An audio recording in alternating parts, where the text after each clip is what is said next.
Hello दोस्तों, कैसे हैं आप सब। उम्मीद है आप सब बहुत अच्छे होंगे।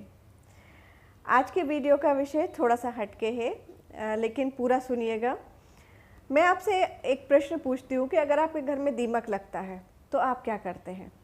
आप ट्रीटमेंट कराएंगे अपने घर का, या फिर लोगों को बाहर से इकट्ठा करके अपने दरवाजे पर बिठा देंगे कि मेरे घर की देखभाल करो, या फिर मेल लिखकर फेसबुक के माध्यम से या ट्विटर के माध्यम से या किसी भी माध्यम से दूसरों पर दोषारोपण करेंगे कि भाई हमारे घर में दीमक इनकी वजह से लगा है।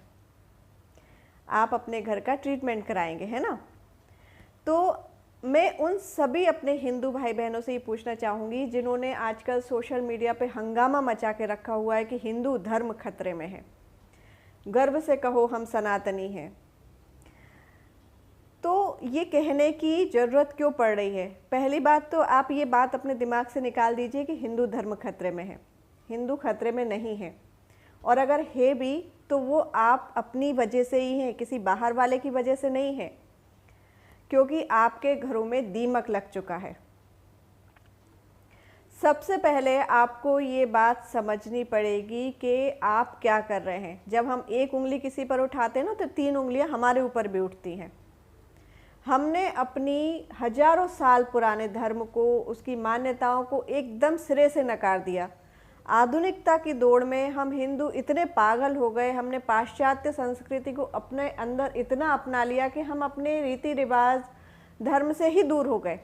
तो इसके लिए जिम्मेदार कौन है? कोई बाहर वाला नहीं है, आप खुद हैं।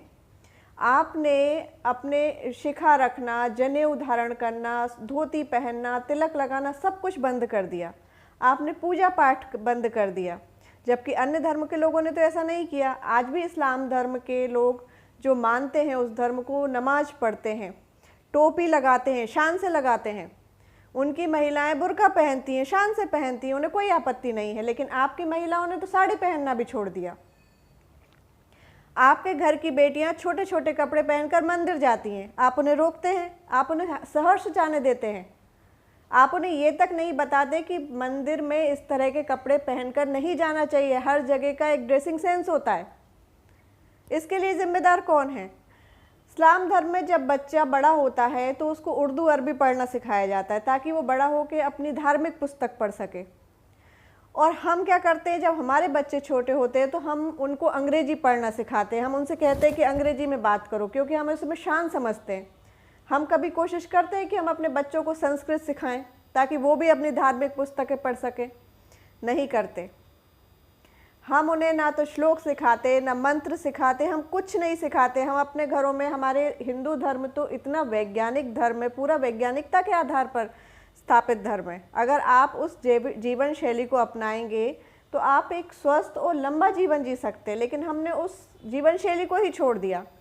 हिंदू धर्म के अनुसार सुबह जल्दी उठना, सूर्य को जल देना, स्नान करके भोजन बनाना, बहुत सारी चीज़ें हैं। लेकिन हम क्या करते हैं, हमारे घर की महिलाएं तो बहुत देर से सो के उठेंगी, ऊपर से आधे घरों में तो महिलाएं बिना स्नान के ही भोजन बनाती हैं। तो ये सब किसने सिखाया है? कि कोई बाहर वाला आके सिखा के गया? हमने खुद अपने धर्म को छोड़ा है, हमने खुद अपनी जीवन शैली को बदला है। इसके लिए कोई दूसरा दोषी नहीं है। हम अपने बच्चों को शुरू से आदत ही नहीं डालते। हम खुद मंदिर नहीं जाते, हम यदा कदा मंदिर जाते हैं। जब कोई बड़ा तीज त्यौहार होता है तो हम मंदिर पहुंच जाते हैं, वो भी हम घड़ी देखकर मंदिर जाते हैं कि अरे टाइम है, फटाफट मंदिर जाके आते। आस्था से मंदिर नहीं जाते, अपने बच्चों को मंदिर जाना नहीं सिखाते। और धर्म के लोग तो रोज़ मंदिर जाते हैं, रोज़ अपने पूजा स्थलों पर जाते हैं। आप अपने बच्चों को लेकर मंदिर क्यों नहीं जाते? चलिए छोड़िए, मंदिर नहीं जा सकते, समय नहीं है, कम से कम आप अपने बच्चों को नियमित सुबह और संध्या की आरती में शामिल होना तो सिखा सकते हैं। आप अपने घरों में अपने बच्चों को आरती में शामिल होना भी नहीं सिखाते। आप शादी में लाखों रुपए खर्च कर देते हैं, लेकिन पंडित को देने के लिए आप 10 बार सोचते हैं।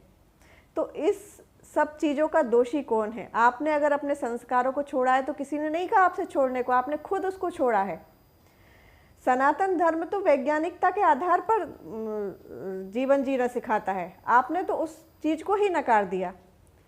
अभी जैसे आज देवशयनी एकादशी है, आज से हमारे धर्म में चतुर्मास का विधान बताया है। एक टाइम भोजन करो, हरे पत्तेदार सब्जियां मत खाओ, बैगन मत खाओ, गोभी मत खाओ, क्योंकि उसका एक वैज्ञानिक रीज़न है।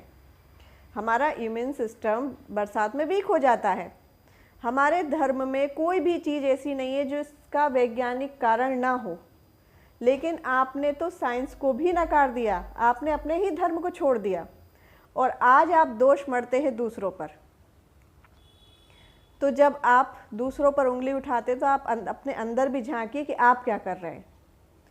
सिर्फ पोस्ट लिखने से नफ़रत ही फैलेगी, धर्म नहीं बचेगा, आपकी जड़ें ही कमज़ोर हो चुकी हैं। आपको अगर मजबूत बनना है तो आपको अपने घर से शुरुआत करनी होगी। सनातन धर्म किसी को नीचा दिखाना नहीं सिखाता। सनातन धर्म सिखाता है कि आप अपने आप को उत्कृष्ट बनाइए, आप अपने आप को इतना ऊंचा बनाइए, आपको किसी को नीचा दिखाने की ज़रूरत नहीं है। तो जितने भी मेरे हिंदू भाई बहन ये वीडियो देखें तो मेरी उनसे रिक्वेस्ट है कि आप अपनी, अगर आप चाहते हैं कि हमारा धर्म खतरे में है, अगर आपको ऐसा लगता है या आपको ऐसा लगता है कि हम पीछे हो रहे हैं और धर्म के मामले में, तो आपको अपने आप से शुरुआत करनी होगी, आपको अपने घर से शुरुआत करनी होगी। किसी को दूसरे को दोष देने से कुछ भी नहीं होगा, हमें पहले खुद को बदलना होगा।